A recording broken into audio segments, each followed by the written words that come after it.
umaga, papuntang opisina, habang nabibingi sa ingay ng mga busina. Sa gitna ng kalye, habang bumabiyahe, sakto lang ang pera pangkain at pamasahe. Tipikal na buhay ng Pinoy, araw-araw kailangan kong itong gawin, di pwedeng ayaw-ayaw.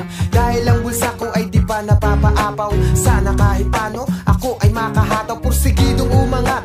Inuunti-unti ko matipid na iniipon. Ultimo sukli ko, bilad na nga sa araw ang pagkakayumanggi ko. Balat kakulay na ng tuhod ko sa kanan siko, pero tuloy sa paglayag, tuloy sa pagsagwan. Para ang bulsa saka ang aking tiyan ay malagyan. Kahit na ang aking sweldo parang mens lang, 3 araw lang tinatagal nito kada buwan.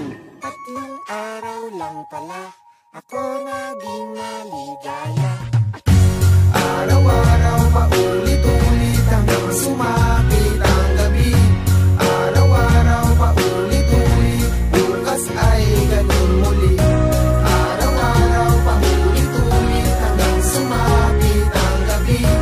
Araw-araw paulit-ulit, bukas ay ganun muli. Pangbayad ko sa upa, tubig at kuryente, sa ngayon tuyo na lang mabibili ng 20. Pagkasyahin kung pwede o merong natira, isigang ko yung tuyo para medyo maiba. Ang pambayad ng matrikula, dapat itabi ko na sa ganitong estado na mahirap imanipula. Bawal ba magpahinga? Dapat na gawin ko na, pumasok kahit petsa sa kalendary maging pula.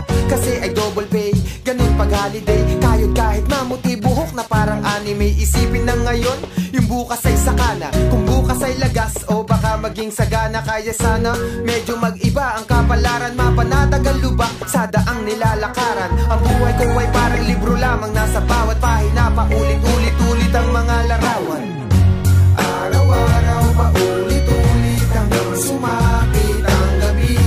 Araw-araw paulit-ulit, bukas ay ganun muli. Araw-araw paulit-ulit hanggang sumapit ang gabi.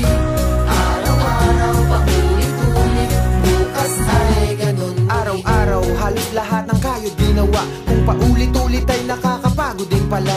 Bisyo ko na yata ang palaging humiling, mula pagsikat ng umaga hanggang sa dumilim. Araw-araw halos lahat ng kayod ginawa, kung paulit-ulit ay nakakapagod din pala. Bisyo ko na yata ang palaging humiling, mula pagsikat ng umaga hanggang sa dumilim.